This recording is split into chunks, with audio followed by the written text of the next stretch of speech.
So I would love to hear more about your experience with different PEDs under both umbrellas. What have you found have been the benefits that you've gained from looking at some form of assistance over the course of your career? Yeah, so I would say about, God, how many years in? I was probably about 5 years in, and we started hearing about SARMs, your favorite things on the planet, I know. So we started hearing about SARMs, um, and it was like, ooh, cool. So we have this alternative.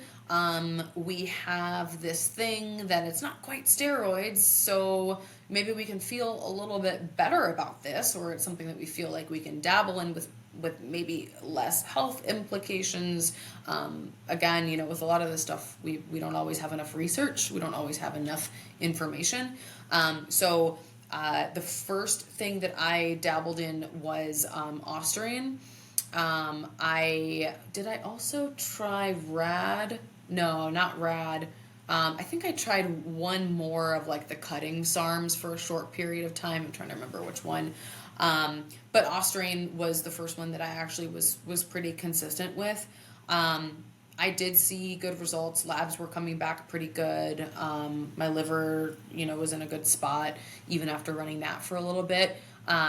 Not crazy drastic changes, I would say, but I felt like I was getting a bit of a better pump. I did feel stronger. I felt like I was maintaining that pump out of the gym. Now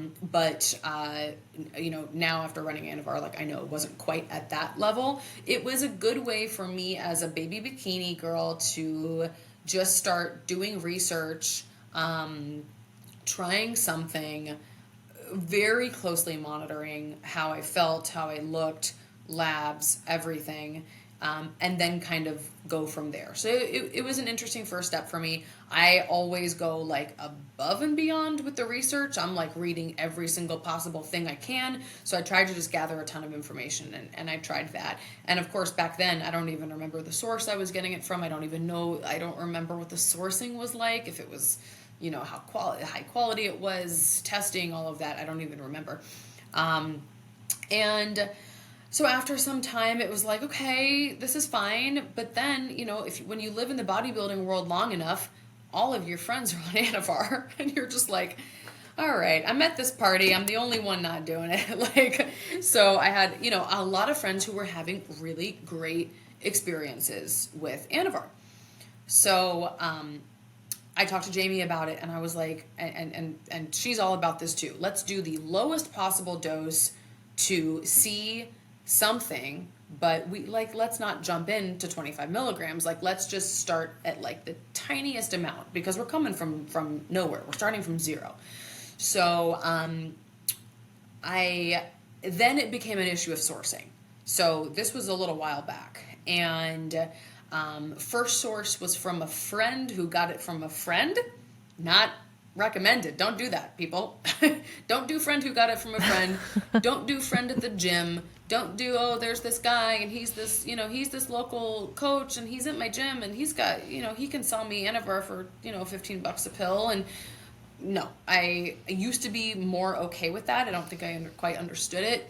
And the first time I tried it, I didn't love it. I just didn't feel quite myself. I felt, I don't know, mood maybe, fatigue. It just wasn't really clicking for me, and I wasn't really seeing that benefit in the gym.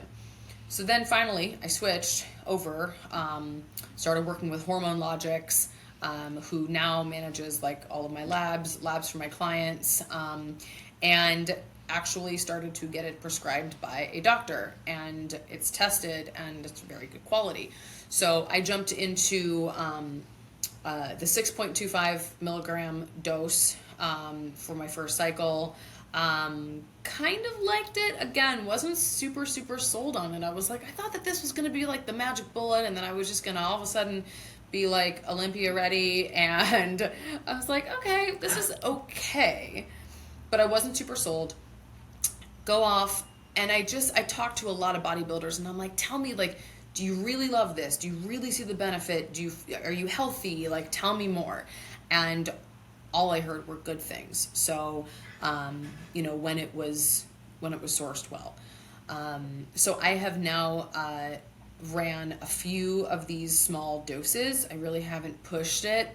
I haven't pushed the dosage, and I'm just right now I'm off. I finished a cycle about 4 weeks ago, so I'm officially in that phase where I'm checking in with my coach, and I'm like, I want the drugs. Like, where I'm just like, I need a little help. So now I'm kind of starting to, I'm sold on it. And what I find is that I just go into the gym and I just feel like a fucking athlete. And that's it. Like, I feel like I can push. I feel like I can really challenge myself. Yeah, I was doing that before, absolutely.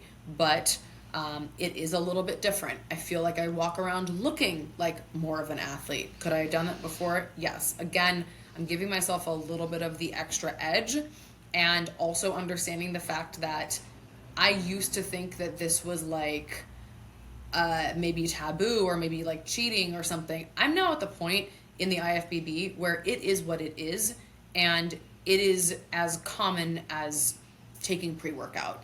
So the whole kind of taboo-ness of it has gone out of my mind. I've also gotten to the point with education and with experience where it's just like, yeah, we can do this right, just like we can do anything else, just like my HRT is managed properly, just like, my supplementation is managed like professionally. I can do this in an educated and informed way. So I think for me, at the end of the day, I think it really just came down to experience.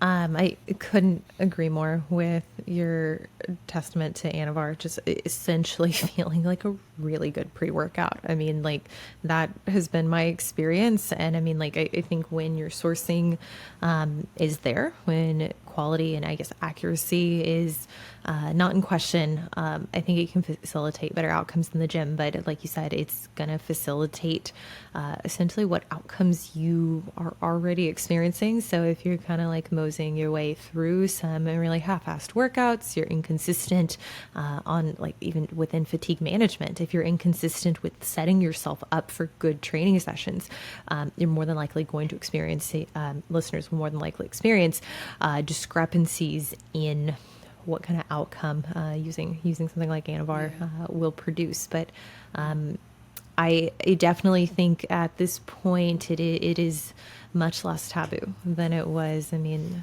like 5-10 years ago. Now it is something that you're seeing a very quick uptick in use and in exposure.